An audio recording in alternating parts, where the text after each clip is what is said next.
Bonjour! Après deux premières vidéos dans lesquelles nous avons pu expliquer ce qu'est la finance durable et les types de stratégies utilisées par les gérants d'actifs pour créer des fonds dits ISR, nous allons voir aujourd'hui le cœur du problème, les données ESG.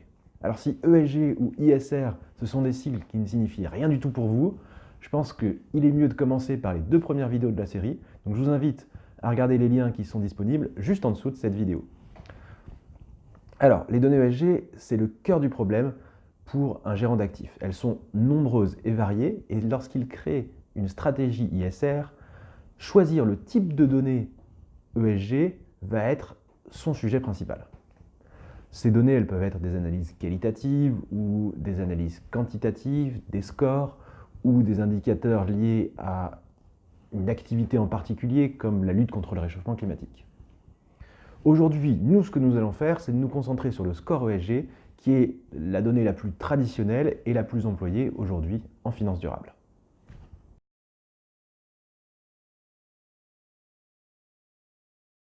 Un score ESG est une note qui va habituellement entre 0 et 10 ou entre 0 et 100 et qui permet de quantifier le profil ESG de l'entreprise.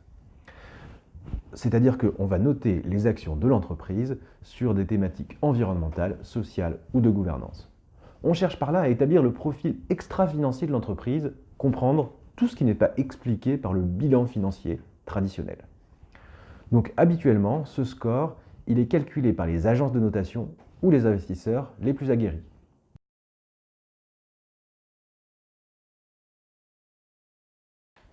Pour calculer le profil ESG d'une entreprise, une agence de notation va d'abord devoir déterminer les catégories qu'elle souhaite évaluer. Ces catégories peuvent être de plusieurs types. Par exemple, la lutte contre le réchauffement climatique, la protection de la biodiversité, le respect des droits humains, la sécurité au travail, l'égalité homme-femme ou la politique de rémunération de l'entreprise. Chaque agence de notation va choisir les catégories qu'elle juge les plus pertinentes pour évaluer le profil extra-financier de l'entreprise. Donc en général, une agence de notation, pour une même entreprise, elle va évaluer entre 10 et 50 catégories selon le spectre d'analyse qu'elle souhaite effectuer. Ensuite, il va falloir trouver les indicateurs les plus pertinents pour évaluer les entreprises. Un ou plusieurs indicateurs vont être utilisés pour chaque catégorie que l'on souhaite évaluer. Alors quel type d'indicateur est-ce qu'on va utiliser? Ça dépend des catégories. Par exemple, pour la lutte contre le changement climatique, un indicateur possible, c'est l'empreinte carbone de l'entreprise. Pour l'égalité homme-femme, on pourrait utiliser des indicateurs comme le nombre de femmes dans les cadres dirigeants, ou alors essayer de quantifier l'écart de salaire entre les hommes et les femmes. Le type d'indicateur qu'on va utiliser va aussi dépendre de ce qui est disponible publiquement et publié par les entreprises. Ces indicateurs ils vont ensuite être normés pour pouvoir obtenir une note uniforme pour chaque catégorie. Pour obtenir un score ESG qui couvre toutes les catégories et indicateurs choisis, il va ensuite falloir les pondérer. C'est-à-dire qu'on va devoir décider de l'importance de telle ou telle catégorie dans la note finale. Ce système de pondération, il peut être commun à toutes les entreprises ou alors spécifique à un secteur en particulier. Par exemple, pour le secteur de l'énergie, je peux décider que l'environnement et la lutte contre le changement climatique sont des thématiques plus importantes et donc décider de les surpondérer.